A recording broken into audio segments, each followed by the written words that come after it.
Il est des jeux contre lesquels le sort semble s'acharner et qui malgré tout parviennent, par leur qualité, leur charme et leur intelligence, à trouver leur public. C'est le cas de Shantae, l'un des tout derniers jeux sortis sur Game Boy Color, aujourd'hui considéré comme culte.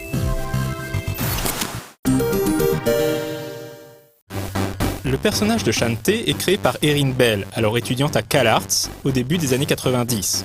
Inspirée par les animés de l'époque comme Nadia ou Ranma 1/2, ainsi que par la série télé des années 60 Ginny de mes rêves, Erin décide ce personnage de génie énergique à la longue chevelure adepte de la danse du ventre. Plus tard, son compagnon et futur mari Matt Boson, lui aussi étudiant à CalArts, développera une idée de jeu vidéo autour de cette héroïne. Il imagine un jeu de plateforme où Shantae utiliserait ses cheveux pour attaquer les ennemis et danserait pour invoquer des animaux ou se transformer. À l'époque, le couple a en tête de créer un jeu sur Super Nintendo. Ils soumettent finalement leur concept au studio WayForward Technologies. Dès 1997, WayForward commence à réfléchir à un projet de jeu basé sur Shantae. L'une des premières idées du studio est de réaliser un jeu mélangeant 2D et 3D.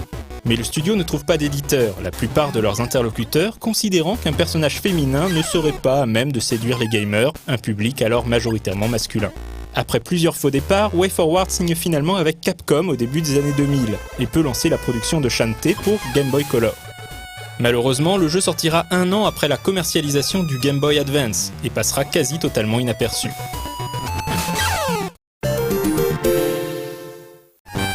Shantae se déroule à Sekinland, un pays qui semble sortir tout droit des 1001 nuits.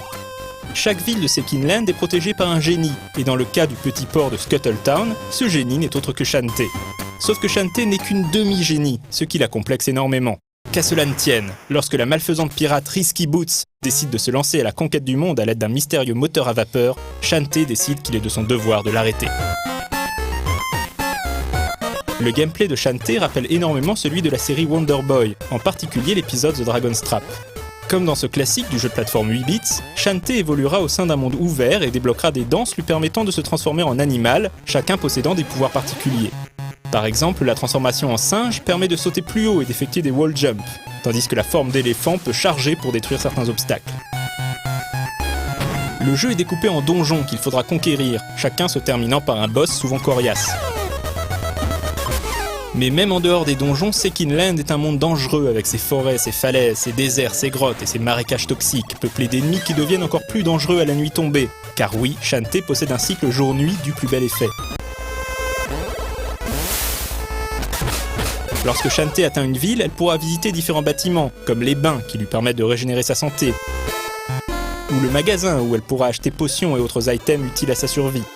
La nuit, elle pourra également se rendre au salon de danse pour participer à un jeu de rythme lui permettant de gagner de l'argent. Shantae est l'exemple typique du produit supérieur à la somme de ses parties. Car si les ingrédients qui le composent sont très classiques, WayForward a su y insuffler ce fameux supplément d'âme si difficile à définir. Le jeu est bourré de détails charmants et enchanteurs, des sprites aux animations en passant par la personnalité des habitants de Sekinland et l'humour omniprésent. Et le jeu est visuellement somptueux. On en oublierait presque qu'il ne s'agit que d'un jeu Game Boy, tant les graphismes sont détaillés et les effets réussis. Là aussi, l'attention portée aux détails fait plaisir à voir, par exemple lorsque Shantae passe de l'ombre à la lumière.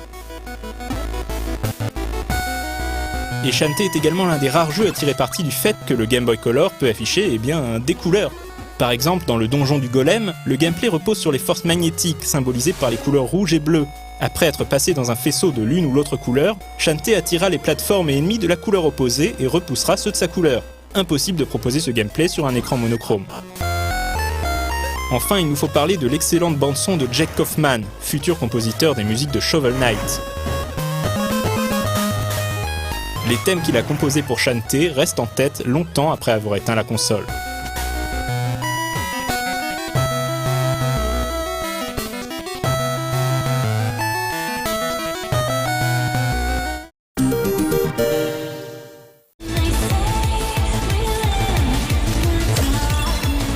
Malgré ses mauvaises ventes, Shantae se fera connaître sur la durée par le bouche à oreille, au point d'être reconnu comme l'un des meilleurs jeux de la portable de Nintendo.